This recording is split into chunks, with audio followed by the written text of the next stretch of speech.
ಪುಣ್ಯನೆಲ ದಿವ್ಯನೆಲ ರಾಮನೂರು ಅಯೋಧ್ಯೆಯಲ್ಲಿ ಬಾಲರಾಮನ ಪ್ರಾಣ ಪ್ರತಿಷ್ಠಾಪನೆಗೆ ಸಕಲ ರೀತಿಯ ಸಿದ್ಧತೆಗಳಾಗ್ತಾ ಇದೆ. ಅಯೋಧ್ಯೆಯ ರಾಮಮಂದಿರದ ಗರ್ಭಗುಡಿಯಲ್ಲಿ ಬಾಲರಾಮನ ವಿಗ್ರಹವನ್ನು ಕೂರಿಸಲಾಗಿದೆ.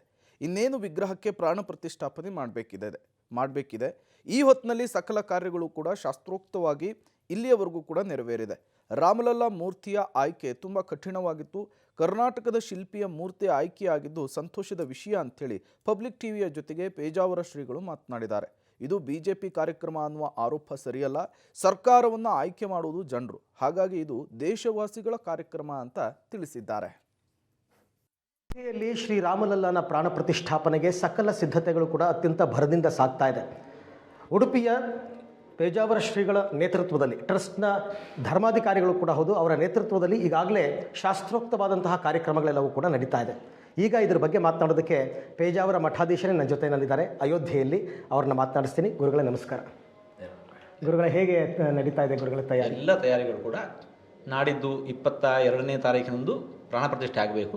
ಅದಕ್ಕೆ ಪೂರ್ವಭಾವಿಯಾಗಿ ಏನೆಲ್ಲ ಕೆಲಸಗಳಾಗಬೇಕು ಅವೆಲ್ಲವೂ ಕೂಡ ಕ್ರಮ ಪ್ರಕಾರವಾಗಿ ವಿದ್ಯುಕ್ತವಾಗಿ ನಡೀತಾ ಇದ್ದಾವೆ. ಗುರುಗಳೇ, ಈಗ ಪುರಪ್ರವೇಶ ಮಾಡಿದ ನಂತರ ರಾಮಲಲ್ಲಾ ಮೂರ್ತಿ ನಿನ್ನೆ ರಾತ್ರಿ ನಂತರ ನಡೆದಂತಹ ಕಾರ್ಯಗಳು ಏನೇನು ಗುರುಗಳೇ? ಯಾವ ಪೀಠದ ಮೇಲೆ ರಾಮಲಲ್ಲನನ್ನು ಕೂಡಿಸಬೇಕು, ಆ ಪೀಠದ ಅಡಿಭಾಗದಲ್ಲಿ ಒಂದು ಕೂರ್ಮಪೀಠ, ಕೂರ್ಮಪೀಠದ ಪ್ರತಿಷ್ಠೆ ಆಯಿತು. ಅಲ್ಲಿ ಸಪ್ತ ಧಾತುಗಳು, ಆಮೇಲೆ ನವರತ್ನಗಳು, ನವಧಾನ್ಯಗಳು, ಇನ್ನು ಪವಿತ್ರ ಕ್ಷೇತ್ರದ ಅಂದರೆ ಈ ಗಜಶಾಲೆ, ಅಶ್ವಶಾಲೆ, ಗೋಶಾಲೆ, ವಲ್ಮೀಕ, ಹುತ್ತ, ಇಲ್ಲಿರತಕ್ಕಂತಹ ಮೃತ್ತಿಕೆಗಳ ಸ್ಥಾಪನೆ ಆಗಬೇಕು. ಅದು ಆಯಿತು. ಗಂಗಾದಿ ಪವಿತ್ರ ಜಲಗಳ ಸ್ಥಾಪನೆ ಆಯಿತು. ಆಮೇಲೆ ರಾಮ ಯಂತ್ರ ಅಂದರೆ ಮಂತ್ರವನ್ನು ತಾಮ್ರದ ತಗಡಿನ ಮೇಲೆ ಬರೆದಿರುವಂತಹ ಯಂತ್ರದ ಸ್ಥಾಪನೆ, ಇದು ನಿನ್ನೆ ನಡೆಯಿತು. ಆ ಬಳಿಕ ಪ್ರತಿಮೆಯನ್ನು ತಗೊಂಬಂದು ಒಳಗೆ ಇರಿಸಿದ್ದಾಯಿತು. ಇವತ್ತು ಬೆಳಿಗ್ಗೆ ಆ ಪ್ರತಿಮೆಯನ್ನು, ಶಿಲಾ ಪ್ರತಿಮೆಯನ್ನು ಅಲ್ಲಿ ನಿಲ್ಲಿಸಿದ್ದಾಯಿತು. ಅದು ನಡೆದ ಬಳಿಕ ಈಗ ಇನ್ನೆಲ್ಲ ಯಾವುದು ಶಾಸ್ತ್ರೋಕ್ತವಾದ ಪ್ರಕ್ರಿಯೆಗಳಲ್ಲಿ ಪ್ರಾರಂಭ ಆಗಬೇಕು. ಮೊದಲಾಗಿ ಪುಣ್ಯಾಹವಾಚನ, ನಾಂದಿ ಶ್ರಾದ್ದ ಮೊದಲಾದ ಕೆಲಸಗಳು. ಇನ್ನು ಇವತ್ತು ನಡೆಯುವ ಎಲ್ಲ ಕೆಲಸಗಳಿಗೆ ಅನೇಕ ವೈದಿಕರು ಬಂದಿರ್ತಾರೆ. ಅವರಿಗೆಲ್ಲ ಒಂದೊಂದು ಜವಾಬ್ದಾರಿಯನ್ನು ಹಂಚುವಂತಹದ್ದು ಋತ್ವಿಗ್ವರಣ ಅಂತ ಕರೀತಾರೆ ಅದನ್ನು. ಆ ಕೆಲಸ ನಡೆಯಿತು. ರಾಮಲಲ್ಲನ ಮೂರ್ತಿ 3 ಪ್ರತಿಮೆಗಳನ್ನು ಮಾಡಲಾಗಿದೆ. ಪ್ರತಿಮೆಯನ್ನು ನಮಗೆ ನಿರ್ಮಾಣ ಮಾಡಬೇಕಾಗಿದೆ. ನಮಗೆ ಬೇಕಾಗಿರುವುದು ಒಂದು ಪ್ರತಿಮೆ. ಆದರೆ ಕೊನೆಯ ಹಂತದಲ್ಲೂ ಕೂಡ ಏನಾದರೂ ಕಿಂಚಿತ್ತು ಅವಘಡ ಸಂಭವಿಸಬಾರದು. ಸಂಭವಿಸಿದ್ರೆ ಯಾವುದಕ್ಕೂ ನಮ್ಮ ಪೂರ್ವ ತಯಾರಿ ಬೇಕು ಅಂತ ಹೇಳಿಕೊಂಡು ಹಾಗೆ 3 ಪ್ರತಿಮೆಗಳನ್ನು ನಿರ್ಮಾಣ ಮಾಡಬೇಕು ಅಂತ ತೀರ್ಮಾನ ಆಯಿತು. ಶಿಲ್ಪಿಕಾರರಿಗೆ ನಾವೆಲ್ಲ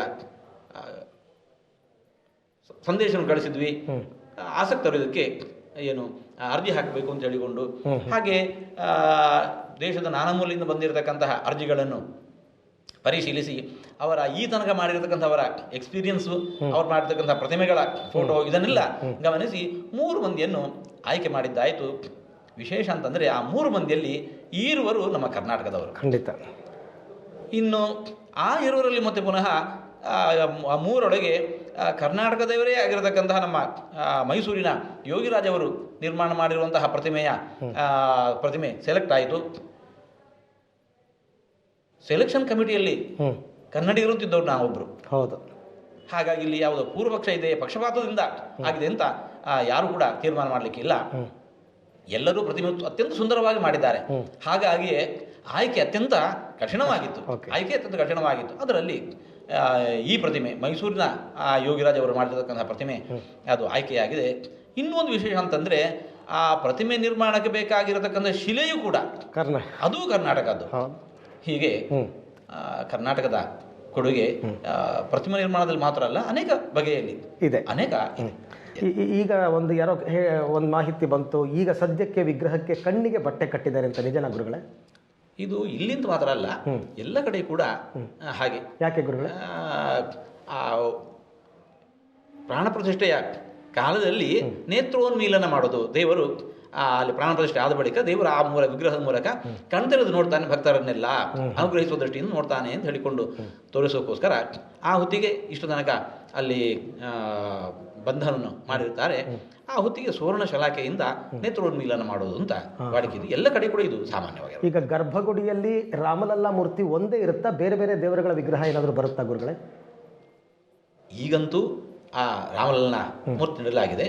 ಇನ್ನಿವಾಗ ಯಾವುದು ಈ ತನಕ ಪೂಜೆಗೊಳ್ತಾ ಇದ್ದಂತಹ ಆ ರಾಮಲಲ್ಲನ ಮೂರ್ತಿ ಏನಿದೆ, ಪುಟ್ಟ ಮೂರ್ತಿ, ಅದು ಕೂಡ ಗೌರವಯುತವಾದ ಸ್ಥಾನವನ್ನು ಕಲ್ಪಿಸಲಾಗುತ್ತೆ. ಇದು ಪೇಜಾವರ ಶ್ರೀಗಳ ಮಾತು. ಕ್ಯಾಮ್ರಾ ಪರ್ಸನ್ ಶ್ರೀಕಾಂತ್ ಜೊತೆ ಅರವಿಂದ್ ಸೇತುರಾವ್, ಪಬ್ಲಿಕ್ ಟಿವಿ, ಅಯೋಧ್ಯ.